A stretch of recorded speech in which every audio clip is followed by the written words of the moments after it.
Hello! Bienvenue sur The Learning Diary, le podcast pour les acteurs du digital learning en route vers leur épanouissement pro et perso. Dans ce podcast, tu trouveras des retours d'expérience de professionnels du secteur, des conseils si tu souhaites toi aussi devenir freelance, et des astuces pour accomplir tous tes projets de cœur. Sinon, moi c'est Delphine Froid. Dans le domaine de la formation depuis 8 ans et en ingénierie pédagogique depuis 6 ans, je suis aussi coach pour les acteurs du digital learning.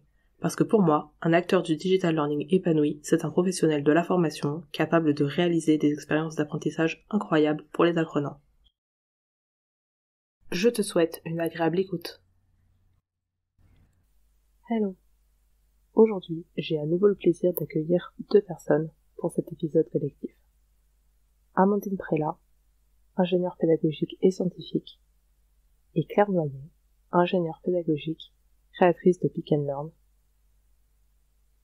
qui m'ont fait le plaisir de répondre à une question que je trouve plutôt intéressante. Quelles sont les choses qu'on oublie quand on se lance en freelance ? Les choses qu'on oublie facilement lorsqu'on devient indépendant, mais oui, évidemment. Alors comme beaucoup, moi, je suis devenue indépendante parce que je croyais très fort aux offres que je pouvais mettre sur le marché et à mes compétences pour les réaliser. Et ben finalement, la première chose qu'on oublie, c'est que c'est pas parce qu'on en est convaincu soi-même que le monde entier est au courant et que du coup, ça prend un temps certain pour arriver à se faire connaître, se rendre visible et suffisamment attractif pour que nos clients potentiels, à leur tour, se disent « Ah, mais ton offre est trop géniale, je vais signer avec toi. » Donc ça, mine de rien, en fait, c'est pas tant ce que je viens de décrire en tant que tel que j'avais oublié, c'est le temps que ça allait prendre. Mais alors là, c'est plus que de l'oublier, je pense que j'en avais juste aucune perception, parce que moi, c'était la première fois que je me lançais en tant qu'indépendante, et ça a représenté un véritable apprentissage pour moi. Mais il y a encore des choses que je continue d'oublier et qui me mettent en difficulté. Par exemple, j'oublie régulièrement que c'est pas parce qu'un client est super intéressé qu'il va signer. Là encore, on parle de temporalité.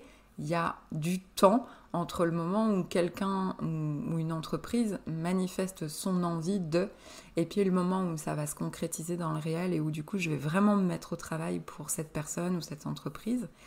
Moi, j'ai tendance à tout amalgamer dans ma tête, mais c'est mon côté impatient. Moi, dans ma vie, quand j'ai envie de quelque chose, je passe à l'acte rapidement. Ou en tout cas, je ne manifeste pas mon envie avant d'être en capacité de passer à l'acte. Je crois que c'est surtout ça. Et c'est une manière de faire qui n'est pas partagée par mes clients. Donc, j'oublie souvent cette temporalité-là. Qui peut compliquer la vie d'une indépendante, quoi.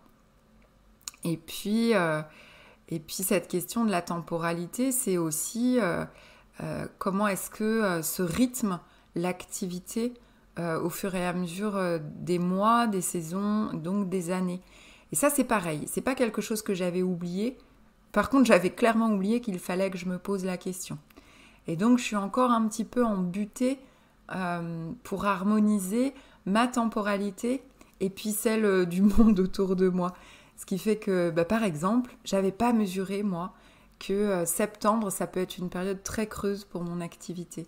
Et je l'ai touché du doigt sur ma première année d'activité, et j'ai oublié.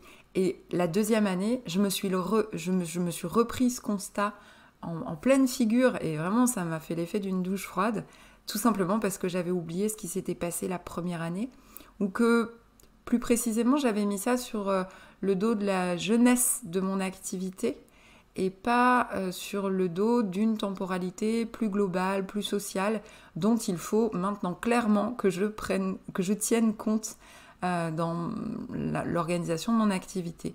Donc je le note ici officiellement, en septembre, il faut que je prévoie d'autres choses à faire que travailler à fond parce que mes clients ne seront pas a priori au rendez-vous tous les ans. Voilà.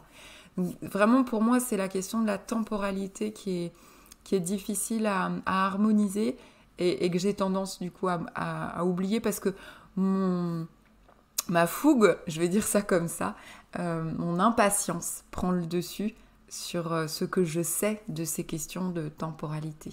Voilà, j'espère que cette réponse pourra en aider d'autres.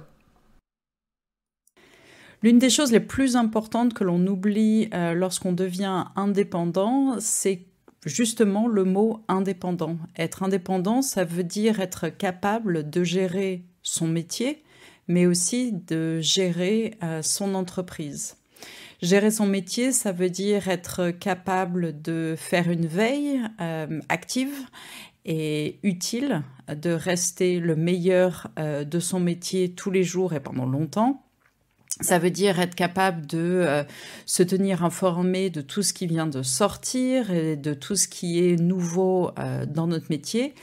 Et ça, c'est pas facile, même si que l'on soit salarié ou indépendant, la veille, c'est quand même quelque chose qui est fréquent. Je pense que lorsqu'on est indépendant, ça devient encore plus important. Mais lorsqu'on est indépendant, on doit aussi apprendre à gérer son entreprise. Gérer une entreprise, ça veut dire apprendre tellement de métiers autres que le nôtre. Moi, dans une semaine, j'ai je ne sais pas combien de métiers, mais en tout cas, il est certain que j'en ai plusieurs.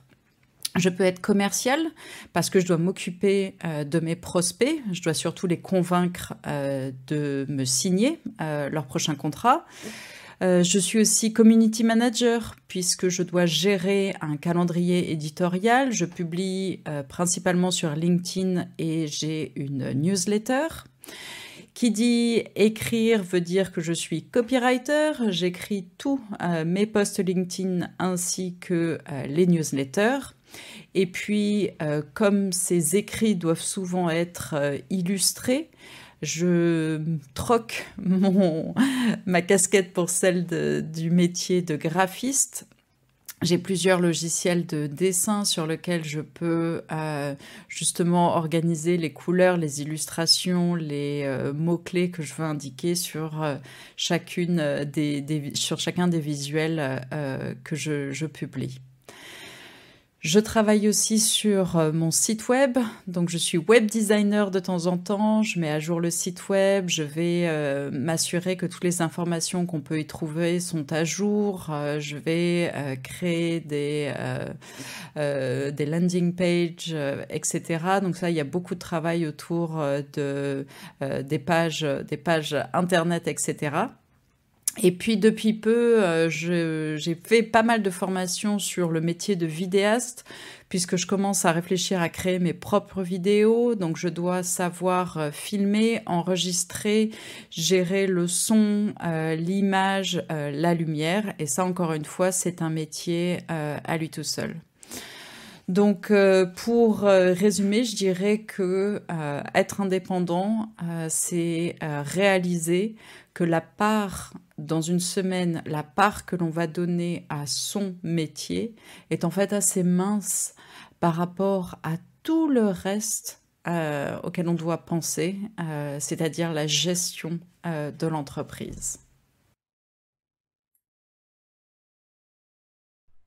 Pour conclure cet épisode, je te partage ce que moi j'ai oublié en devenant freelance. Parce que je me dis que ça peut être ton cas aussi au bout d'un moment, bien que je ne te le souhaite pas.